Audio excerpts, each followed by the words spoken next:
with me. My name is Miss Lizzie. I don't ever smoke the dizzy, but we can always share some ditsies. It's just a cup in time. This song doesn't have to rhyme. Life's all of us, not every moment we can be feeling fine.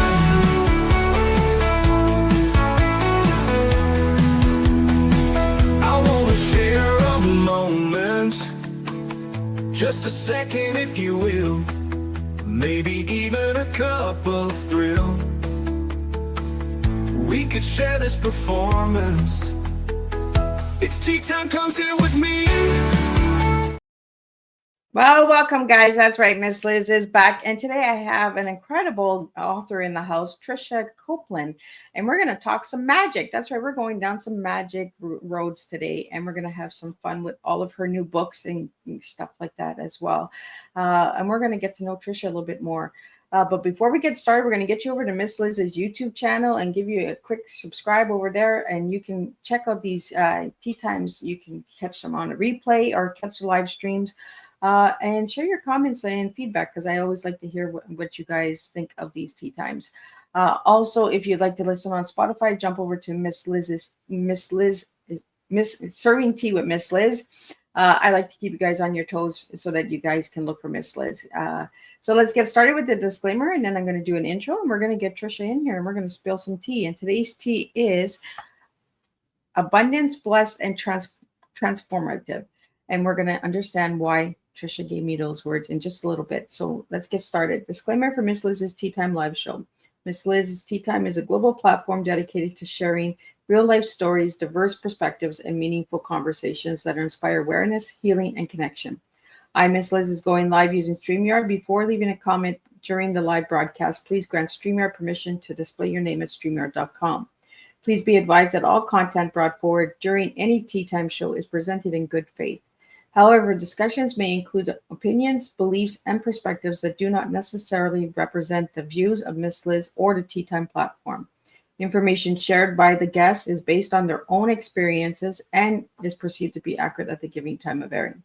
All guests, viewers, and participants are responsible for using their own judgment when considering any action or decision that may relate to this discussion. Some episodes may cover sensitive topics, including but not limited to trauma, abuse, grief, mental health, and other emotional triggering subjects. Listeners' and viewers' discretion is strongly advised. Tea Time with Miss Liz is an open discussion forum designed to offer insight, inspire awareness, and create connection. It is not a substitute for professional, medical, legal, or therapeutical advice. If you require professional support, please seek assistance from qualified professionals or trusted resources in your area. If you have any questions regarding this disclaimer or the content of this discussion, you are welcome to contact me at my email at bookingmissliz@gmail.com or visit Miss Liz's Tea Times on Linktree. By choosing to participate in comments on or view these live shows, you acknowledge and accept this disclaimer. Your participation is entirely voluntary. Miss Liz, myself, is welcoming you to join the conversation with an open heart, and if at any time you feel this platform is not right for you, I respect those wishes and decision and welcome you back whenever you are ready. Tea Time with Miss Liz is serving truth and awareness one cup at a time. And let me give you a little bit on my guest. So today, I am thrilled to bring to the table Tricia Copeland, an award-winning author whose stories beautifully blend imagination, courage, and heart with a gift for weaving words that inspire. Tricia takes us on a journey where characters discover strength, resilience, and the magic that lives within us all. This afternoon, she joins us to explore her topic, Finding the Magic, where stories spark the soul. Together, we'll uncover how storytelling has power to ignite hope, awaken possibilities, and connect us to something greater. Please join me in welcoming Tricia Copeland to Tea Time. Welcome, Trish. Hi, Tricia. Thank you. It is a pleasure to have you here. Tricia, I'm going to take you down the rabbit hole, the little fairy rolls and all of that. So who was Tricia as a little girl and who's Tricia now? Ooh, as a little girl, I'm a first child, so always very studious, always doing the right thing. If I happen to mess up on the slight occasion and was, punished, I took that very much to heart and did not do that again. So very much a rule follower and person who kind of just went with the status quo and did the right thing.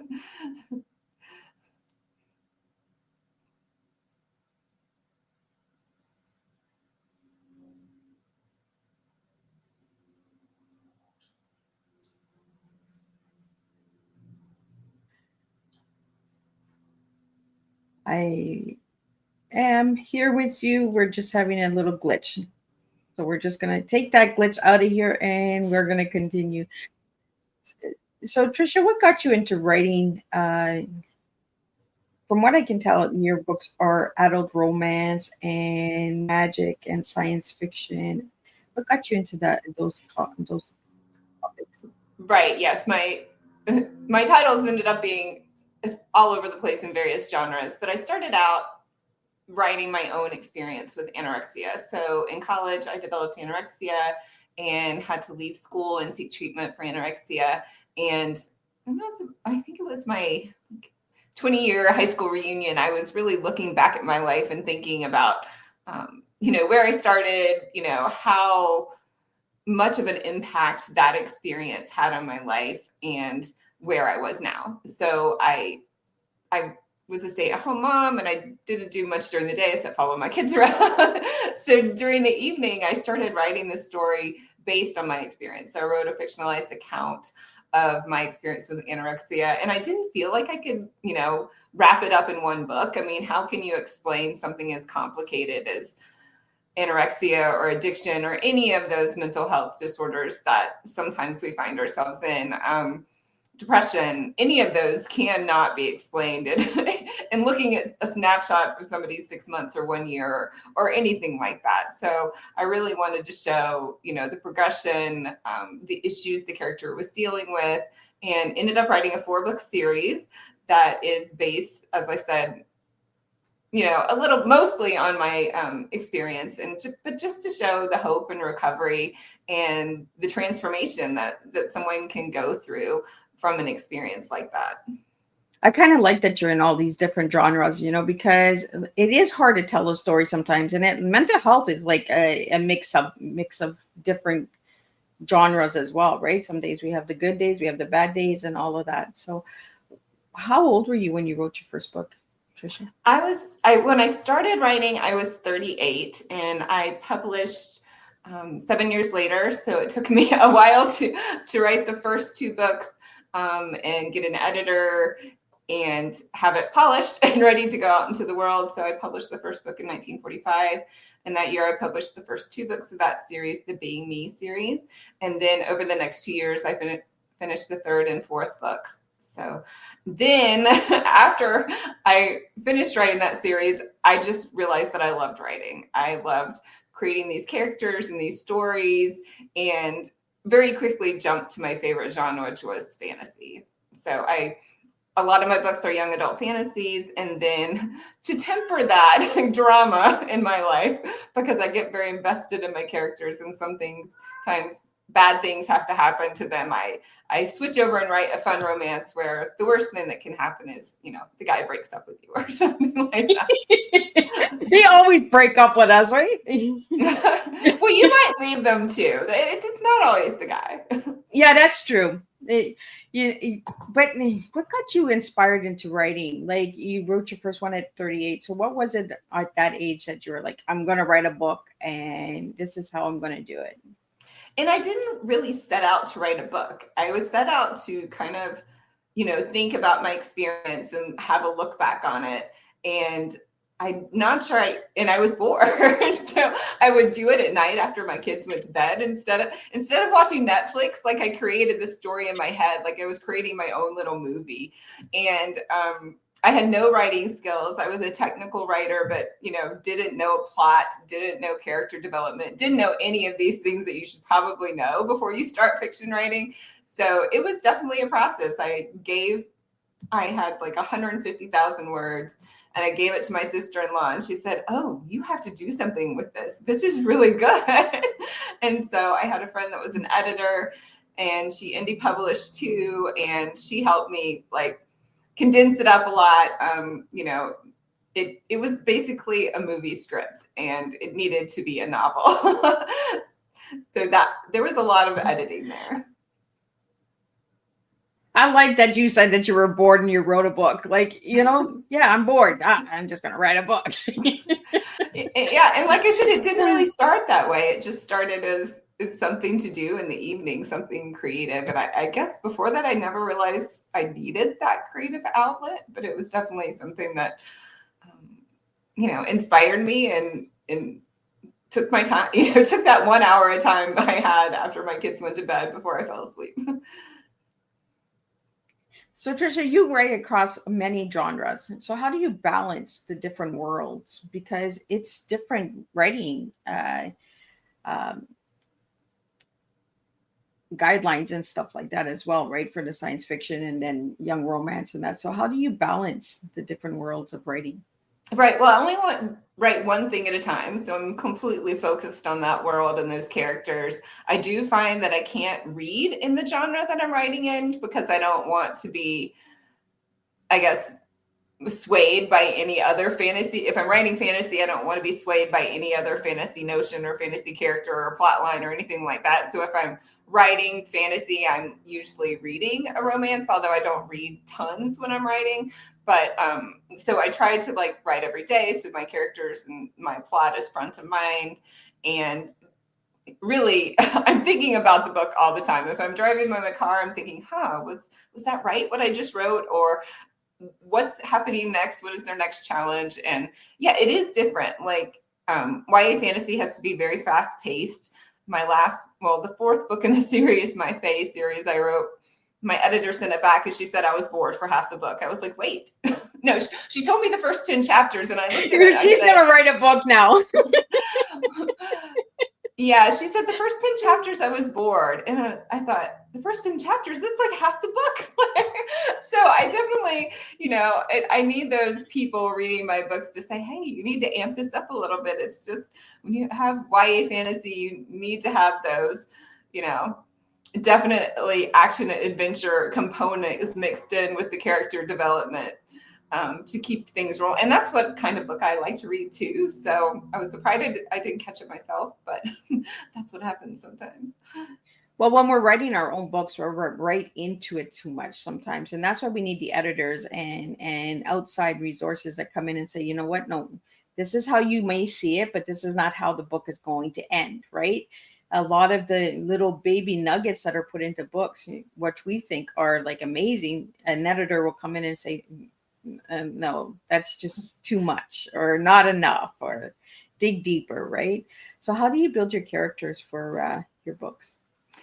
I usually start with characters. Usually my ideas for books come from the character first and just placing them in a world where usually it's meant to show like some trait or feature or maybe even some unrealized potential that they have. So with my fairy series, the Realm Chronicles series, I saw an image of a fairy and she was hunched in a meadow. And I thought, I'd never written about fairies, really didn't know that much about fairies except for like Tinkerbell and yeah, I just saw her hunched in a meadow and she looked scared or anxious. And I thought, oh, why is she scared? What is she anxious about? And who's, what enemies are hunting her or what are her challenges? And from there, this whole world grew where she was a princess who had lost her 4 older brothers and she was next in line for the throne, but she was to be the first female monarch in her realm. And what else is she worried about? Who are these enemies that are coming to get them? So yeah, it's all very character based and looking at people's challenges and what they have to overcome and what might be their strengths in overcoming that. So you mentioned Tinkerbell. Well, my cat's name is Tinkerbell, so I kind of she just never grew. She just stayed small, so it was a perfect name. But what kind of names have you given your fairies in your stories? Yeah, so I, looking back, I could have been maybe a little more creative with their names. And I never really read or watched Midsummer Night's Dream, but I was like Googling names for fairies and, well, I guess Titania is how the name is traditionally pronounced, but I pronounce mine Titania with a very science background. I thought, oh, this is related to the metal, right? And it shows her strength. So her name is originally Princess Titania. She becomes queen, so she's mostly Queen Titania throughout the series. And then her father is Oberon, which I guess I stole that from Midsummer Night's Dream as well. But like I said, I didn't do tons of research. I just Googled fairy names and said, oh, this sounds good. So they're not related to the other story, though. So how many books have you written in total so far, Tricia? My last release, which was the finale of the Realm Chronicles series, was my 23rd book. And how long does it take you to write a book? I've written a book as short as 6 weeks, and then like I said, my first book was 7 months or 7 years. So, between it can just vary how I usually set a deadline for myself. So I have my contract with my editor, and I know how, what I need to write every day, and then I just keep working towards the goal. So out of all the books you've written, which one was the hardest to write? The hardest to write? Probably my own story, the Being Me series about my experience with anorexia. That was really hard emotionally to go back and relive some of those experiences with my character. But then the Realm Chronicles series, which I wrote, which was my most recent series, which is the Fae series, that was really hard to write. I had a very beloved character who, not so many great things happen to all these characters. So they have to overcome a lot. And that was really hard. I get emotionally involved with my characters and what's going on with them. And it just kills me to make them hurt. And I was so relieved when I finished the series because I thought, okay, nothing else bad is going to happen to these characters. They're going to live happily ever after from now on. So writing your own story, how did that feel after it was published? It felt good, but it also felt very raw. And I knew I wanted to say that, this was based on my experience because I wanted people to know that I knew what I was talking about and I knew what it felt like to be in that experience. And also to raise awareness of eating disorders and the hope for recovery from eating disorders. So I knew I wanted that component, but it was also kind of scary to put yourself out there and have people ask questions about, about your experience. But I think it kind of takes being vulnerable I think that was one of the first things I learned in my recovery, that being vulnerable was not weak, that being vulnerable and sharing your truth and being human connected you with other people rather than separated you from other people. I think I learned from a very young age, like, oh, you just, to the outside world, you look perfect, right? You leave all that stuff under the rug at home. You don't even talk about it there. And, but that was not how I needed to be. That was not the person I needed to be because I needed to connect with people and I couldn't be this little island and take care of everything myself. So that was the biggest lesson I'm grateful for in that experience. And Tricia, that book is called Is This Me, right?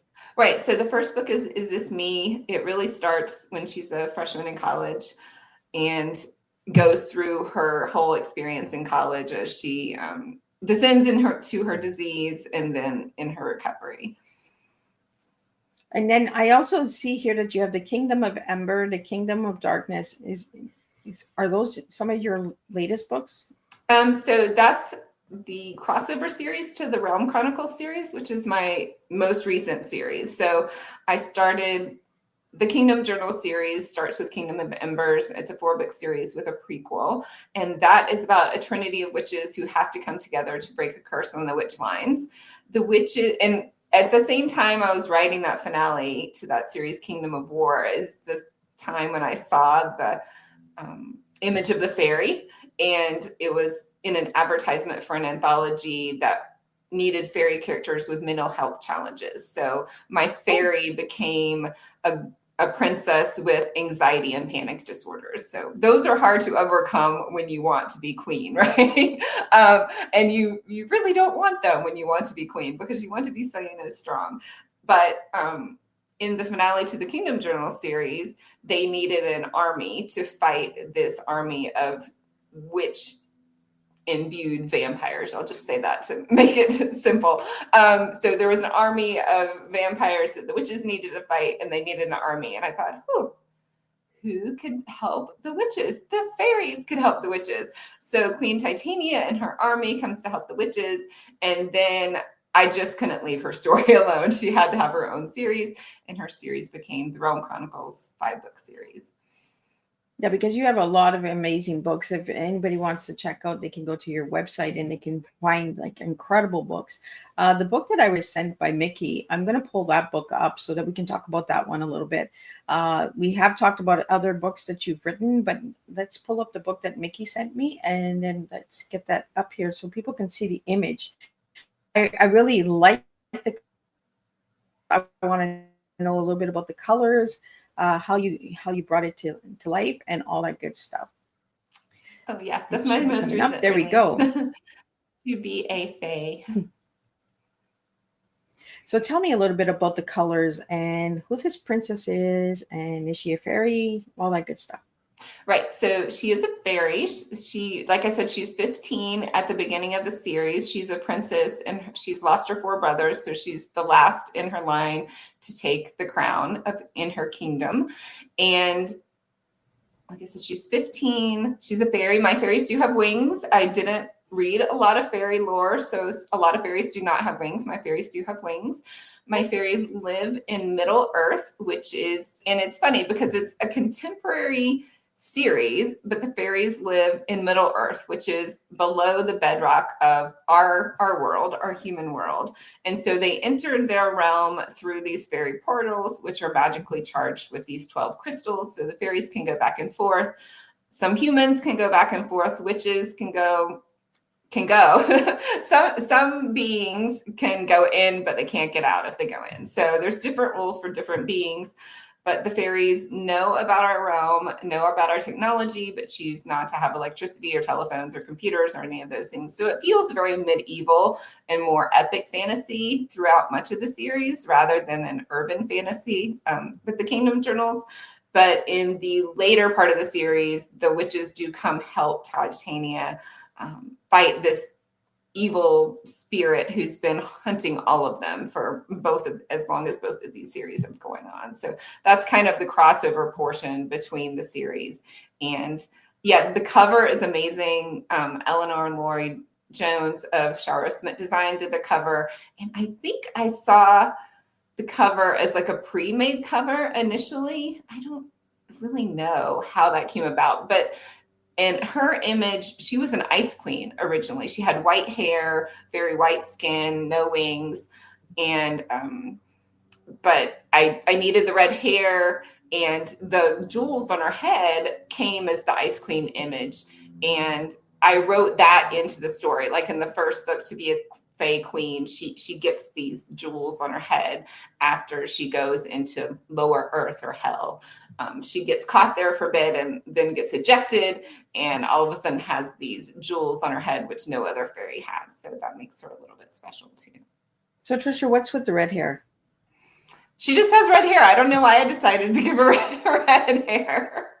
I've always wanted red hair. I have green eyes, and I really thought if I had red hair, it'd look really cool. So maybe that's why I gave her red hair. I don't know. You know, like for my audio listeners out there, like the image that is on the screen right now, it's got such a magical feel to it as well, with the blending of the colors, the red, the white, the crystals. Everything just comes like a magical kind of like, you know, like the sparkles, like the twinkles that you get when you think of a fairy, right? So I really like the colors and the flow of this. The crystals on, you mentioned the 12 crystals. Are the 12 crystals kind of a story in themselves, or? The crystals that power the rings? No, not really. It's part of, I mean, it's definitely in the first book, To Be a Fae Queen. It tells how they use the crystals and how they can close their rings and open their rings. And there's these ring judges who are in charge of the rings, and nobody else is supposed to open or close them. And the ring judges have a court and they're kind of rulers too. Like there's a monarch in each of the 9 kingdoms, but there are also these ring judges who form the High Council, who really make the rules for the rest of the Fae realm. So the crystals are really held by the judges, but where that comes in is the fairies get their sunlight and all their water and all their rain from our world. So these openings, these fairy rings, allow the water and the sunlight to pass through. So if those are closed or broken or can't be opened in some way, then the fairies would fall into darkness, their plants would die, they wouldn't have any water. And that's happened before in their history. So in the first book, that's very much a threat. Titania has to figure out who is stealing these crystals and why, and try to stop them. Tricia, we have a question that just came in about mental health. You mentioned that your books, you bring a lot of story of mental health awareness through your characters.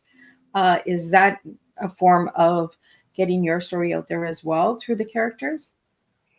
Definitely with my first series, it was my experience with anorexia and recovery from anorexia. But even, I mean, at different points in my life, I've had different, I guess, anxiety problems. Like at some point, stress would cause my stomach to hurt, and that was like a year. And I was like, wow, this sucks. And then, for a period of time, I had anxiety. So I feel like my stress is played out in different ways in different times in my life. I have had panic attacks, anxiety, stomach issues, hives. I feel like stress affects our physical body in so many different ways at different times in our life. And it was fun to write this character that also had anxiety and panic attacks, and to write how she was able, through some other characters too, to just like mirror, and because they didn't really give her any help. They kind of just tucked her away and said, study, just stay here and study. We don't want you to go out and be more stressed. So when she finally does come out into society again, there's more stress even. And so she has a couple of friends that kind of give her some feedback on how she can deal with this and maybe what triggers this, because nobody really kind of helped her figure that out either at all. So yeah, it was fun to write that character. So Tricia, we have another question here. What book would you recommend for somebody suffering with any mental health issues? Well, they're all fictional books. So I don't want to pretend that they're any type of self-help or guided books, but I feel like reading can take us out of our own, especially in a fantasy world. It's kind of good sometimes to take out all the other worldly stressors and say, hey, okay. So, depending on what your mental health challenges are, I mean, To Be a Fae Queen is a great one to pick up if you have anxiety or panic attacks, I think. And really, my first series being me, I talk about anorexia a lot, but the character is also depressed and she is assaulted. So she has to it's not a sexual assault. I'll just go ahead and say that. But she has to very much recover from this assault. And it's kind of a random thing that happens. So she has a lot of mental health things going on. She has issues with her family and then issues with her personal relationships. And so that might be a good series. It's a contemporary series. The Being Me series was my first series. So yeah, just depending on what you like to read and what you're thinking about at the time. Well, I think, Tricia, sometimes storybooks take us away from that heavy load, right? It's just like when things get too heavy, we throw in some dark humor sometimes. So throwing a good book in and taking you away from that heaviness, we don't look at books for mental health resources, to understand, because a lot of characters that are built with a lot of stories are stories of a person trying to express themselves, or if I could be a fairy, if I could be a witch, if I could be, like we kind of put ourselves into these characters, right, as we get through our own situations and stories as well. So I want to thank that listener for asking those questions. Because mental health is something that we don't really talk about. We say the word mental health, but we don't speak of it, right? We don't understand that diagnosis is in that as well. And for anybody that is suffering from anorexic, I really encourage you to check out Tricia's book, because sometimes a book can make a difference. It might open up a door and get you to share your story as well. So thanks for sharing your story with that book as well, Tricia, because I know that wasn't easy. I'm going to take you down some rabbit holes now. We're going to get into your tea and understand your tea and all the other questions that I've asked you. And then we have a couple more questions here that came in that I want to get out to you. So let's get into your tea. You gave me abundance, blessed, and transformative. Why those 3 words? Well, I feel like my life is very abundant now. I have a daytime job that I work. I have my own company, which I never thought I'd own my own company. And, my author business is sort of my own company too. So I basically own 2 companies. So it's very abundant. And I meet so many people through both of those companies. And I feel like my life has been so much more rich, especially through my author career. Just the number of people I've met, the number of different people I've met, and that I get to share my stories with, and that email me and say, "Oh, I love this character. I love this character. I love this," or I connected with this character because of this. And like, I just feel like that has given me enriched my life abundantly. So, and I want to get into the word bless. Why blessed? Because I do feel blessed. I feel lucky. And I can, every moment of every day, I'm not going to feel like that. But if I can break it down and look at things through eyes of gratitude, I can start with one little gratitude thing, like, oh, I got to walk my dog this morning. And it was a nice morning. It wasn't pouring or blazing hot, or fortunately it wasn't smoky today. If I can start by just seeing those things in my life, then it gets me in that positive spin. And I can look at, obviously there are going to be things you have to fix, things you have to face. We don't want to be, and I shouldn't even say Pollyanna, but you don't want to be, just looking at rose-colored glasses, right? You do have to face things, but if you can face them in a more positive light, or, see the good along with the struggle, then that has really helped me not be in the doom and gloom all the time. I like that, because it is, right? Like, life is hard sometimes, but we are blessed and grateful. And, abundance does come to us when we are blessed for what we have. And taking a dog out without the rain is a nice thing too. Now let's get into the last word, transformative. Why that word? I feel like my whole author journey has been very transformative. I wouldn't have told you now 10 years into publishing that my world would be like this. Like, I would be, lucky enough to talk to people like you who are like out there and sharing the message of mental health.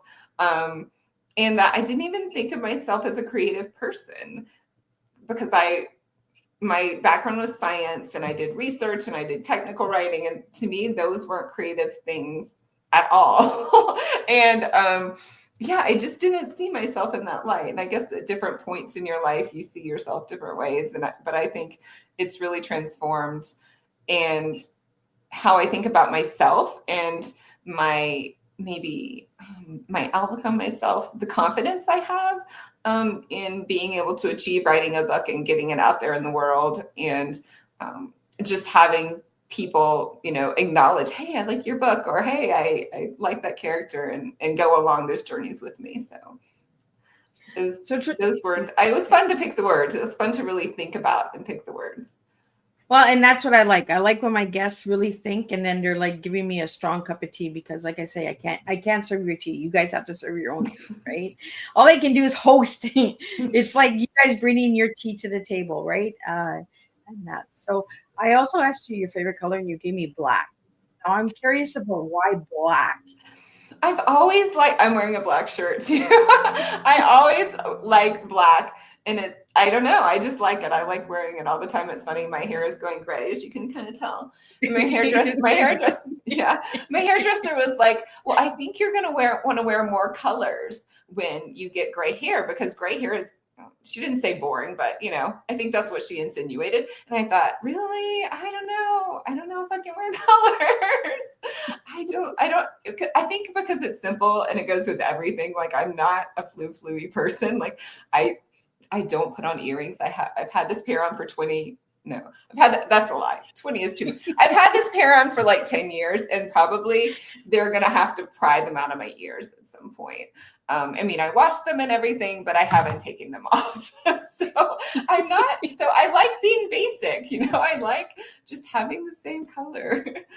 Probably a little bit weird that way. You know what? You talk about gray hair, right? I find that gray hair has got some magic in it. I don't know about you, but everybody wants to cover the gray. Why do you guys want to hide the gray? It's like the magic within us that we want to hide all the time. So when you look at your gray hair, do you look at it as a magical kind of sparkle to your life? Or I do. I like it now. Like when I first started doing it, I thought it was going to be all white because my roots always looked all white. But now, see, I wanted it to be like kind of cooler. I wanted it to be like more striped, but I got a little bit of a stripe. But I'm really trying not to like dye my hair. So that was like an expense that I didn't really need. I didn't need to go there every 6 weeks, right? So yeah, it turned out better than I thought. So that made me happy. And yeah, I'm embracing it. And if you go to all the like silver hair, gray hair Instagram pages, these women look amazing. And I have 2 friends that are doing it with me, so that we've all been a support group for each other. absolutely, you know, and gray hair is our wisdom. I always tell my kids this is my wisdom hair, let it be. Because my kids are like, Mom, when are you going to dye your hair again? I don't got time for that stuff anymore. This is the way I am. Like, leave the grays alone. So you have friends that are doing this journey with you with the gray hair. So tell us a little bit about that journey, because that's kind of like a sisterhood journey, right? Of the gray hair club. Yeah, my one friend did it first, and she has thick, beautiful hair. Yeah, and hers is like really white in the front and a little grayer in the back. But if I could have hair, it would be hers. But or thicker hair or different hair, it would be hers. So she did it first. And I just like 2 years ago, I was just like, why? Why am I doing this? Why am I coloring like? And it went from like 6 weeks to every month that I was like trying to do it. And my hair was thinning. And I was like, you know what? I could have healthier hair. I think I could just stop all this and stop spending like $125 a month on this and just see what happens. And so that's the hard part, waiting to see what happens. So yeah, you can tell I still have like a little brown and blondish, like a couple of inches, maybe 3 inches down here. So just waiting to see what happens is the hard part. And I was like, oh, you never know what's going to be. And if I get 2 years down the road and I hate it, you can still change it. You're right. We still have that option. If we don't like it, we can always change it, right? And I like that it's outgrowing like that, Tricia, because it kind of like tells a story, right, of the journey of the gray hair. You know, instead of it just waking up one morning and it's all gray and you're like, whoa, what happened there? You know, what book did I read last night that this happened? Like, yeah, I'll never, that would be funny. Yeah, when I was young, I must have been like 8. My grandmother lives like 6 hours away from us. So we didn't see her maybe like 3 times a year or 4 times a year. And she had really beautiful auburn hair, sort of like my character. Maybe that was it. Anyway, and she used to be a model when she was younger. So she always wore heels and she was always like dressed to the nines, right? For whatever age she was, right? Well, I go see her one time and her hair is completely like white. Like the last time I saw her, it was completely auburn and then it was completely white. And I was like, whoa, how did this happen? But she had beautiful white hair, like white hair, not a tinge of anything else. And it was so beautiful. Yeah. But as a kid, I was like, wow, that's magical. Right. Don't see very much white hair anymore. It's mostly gray. And I think it's because of all the chemicals that we have put in our hair that it turns to that gray tinge instead of the white. I think if we never dyed our hair, I think our hair might have turned white. Interesting. Maybe so. right? So we have a question here. Your favorite magical book or story from childhood?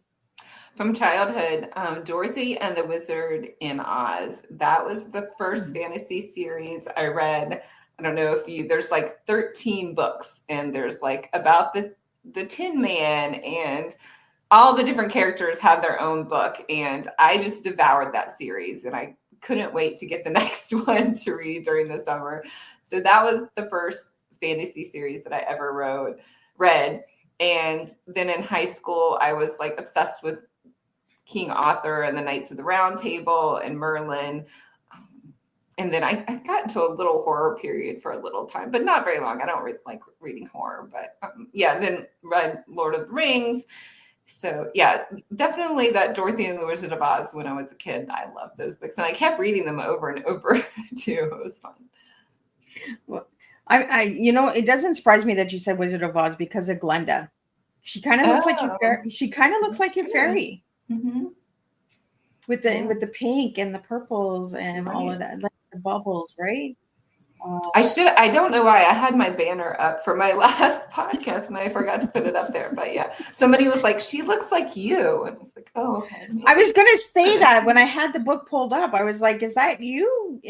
And a Photoshop of you with diamonds and crystals on you, because it does look like you, Tricia. Yeah, maybe the long nose and the cheeks or something. I don't know. Yeah, got lucky on that one. And I had my fantasy character art done. That's my banner. So I'm sorry I forgot that, but I have to send you that image. So when you're writing, what do you turn to? Coffee, tea, wine? What do you turn to when you're writing?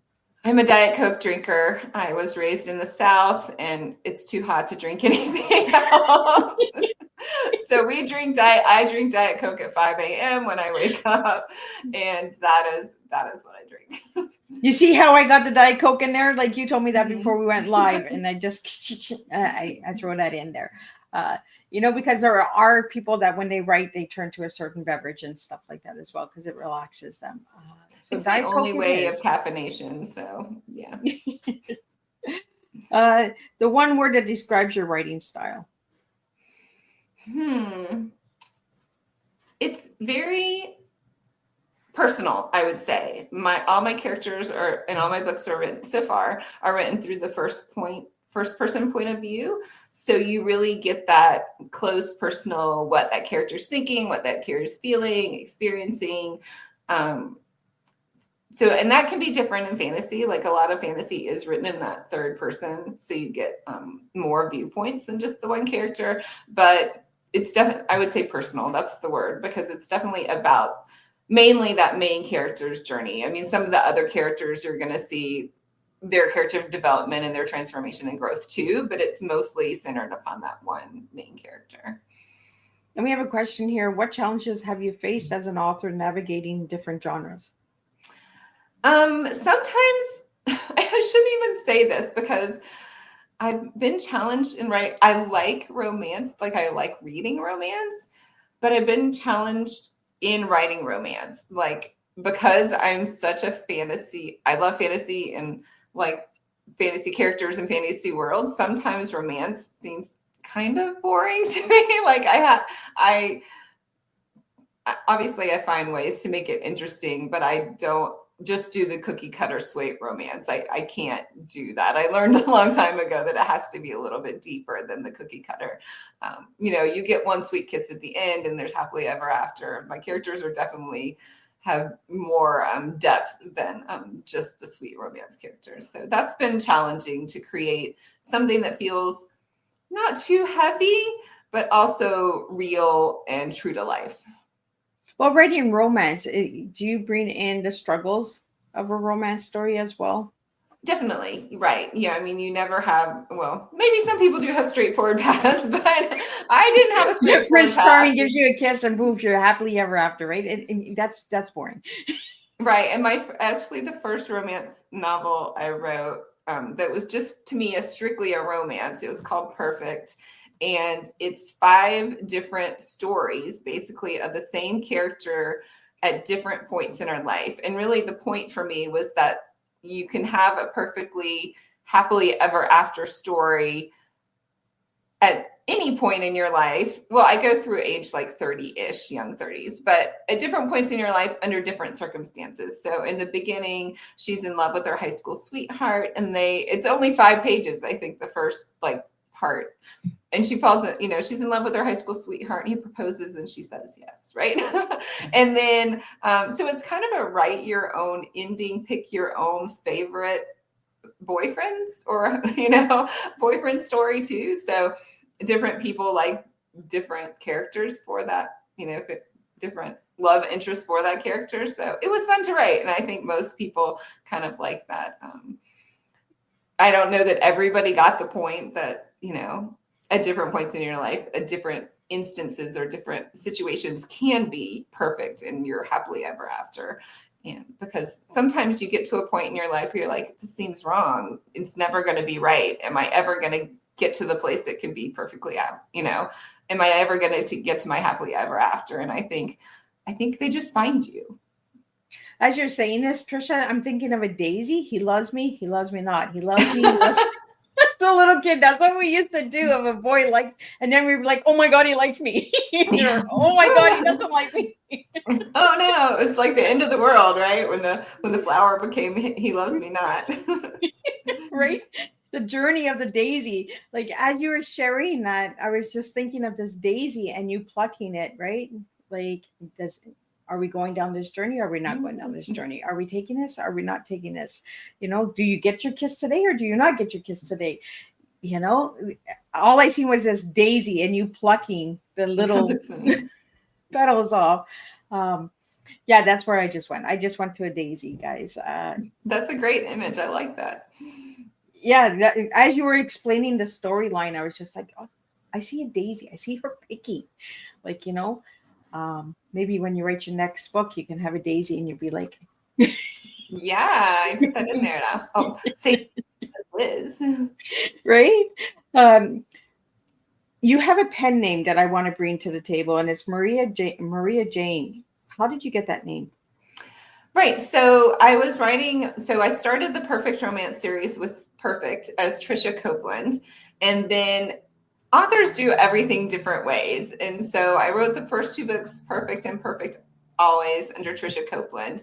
And then I thought, well, maybe I should separate this from my fantasy so people aren't confused. And so I started the new pen name Maria Jane, which is a combination of my sister's name, Marie, and my grandmother's name, Jane. So those are 2 people that I've been very close to and been very influential in my life, and that I know love romance stories. So that was kind of an easy go-to for me. And now my publicist we decided to make the whole Perfect series under Maria Jane. So the Perfect and Perfect Always will be re-released under Maria Jane. And then the 3rd book in this series is As Close to Perfect. And the 4th book in the series is, I'm going to get this wrong. What is the 4th? Oh, Perfect Office Pact, which is an office romance, obviously under Maria Jane. So yeah, I just kind of spun off my romance under that pen name so they can have a little separation.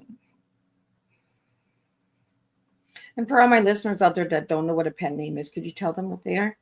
Oh, right. So a pen name is just a different name than your legal name that you write under. So Tricia Copeland is actually my maiden name. And I have a long Polish name, which was not going to be great for the front of a book. So Tricia Copeland is my YA fantasy genre, or mostly young adult fantasy. And the Being Me series is still under Tricia Copeland. But then spin off as Maria Jane, and the same person, but just a different name on the books. And what advice do you have for aspiring authors looking to find their own magic in storytelling? I think just write what you're passionate about, right? I mean, people say write what you know, and I think that's the same thing as, if you're passionate about something, if you think you might want to write, if it brings you joy, just do it and keep on doing it. I definitely found people who, are great people and know, how to do editing and publishing and all of those things to help me along the way. So finding those people who you are great in their field and that you trust and are good people, that's very key as well. And we have a question here for the Kingdom of Elmer and To Be a Fae Queen are fan favorites. What do you think draws readers into these magical worlds? Okay, so Kingdom of Embers starts the Kingdom Journal series, and it tells Alina's story. She is one of the witches of the Trinity. She's 17 years old, and she's a half witch, half vampire character. So, and whose mother is the chancellor of the vampires and sends her to human high school. So she has just a few challenges there where she has to pretend not to be a witch. She has to pretend not to be a vampire at this human high school.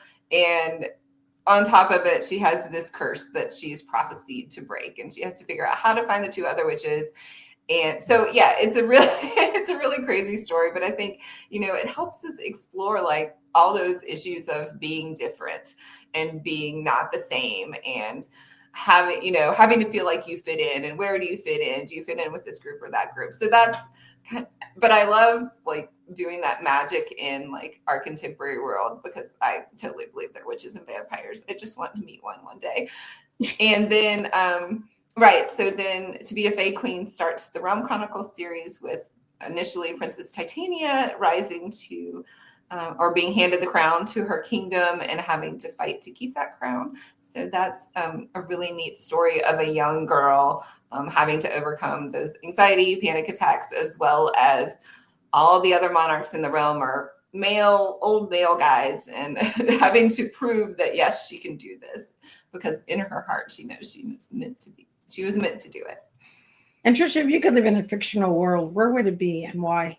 Oh, it would definitely be in my Realm Chronicles series. I would want wings and to fly around and, to plant my crops and raise my goats, and then I would be perfectly happy. Just give me black clothes. I don't So know you if like I have goats? many black clothes. I want a cow too. I've Black always wanted a cow. Yeah. A black cow? A black cow with white spots, of course. With the crystals, right? Let's make a magical Yeah, cow. really cool. We're writing a new book here. We're getting magical cows. Ooh. Right? You just never know where you're gonna go.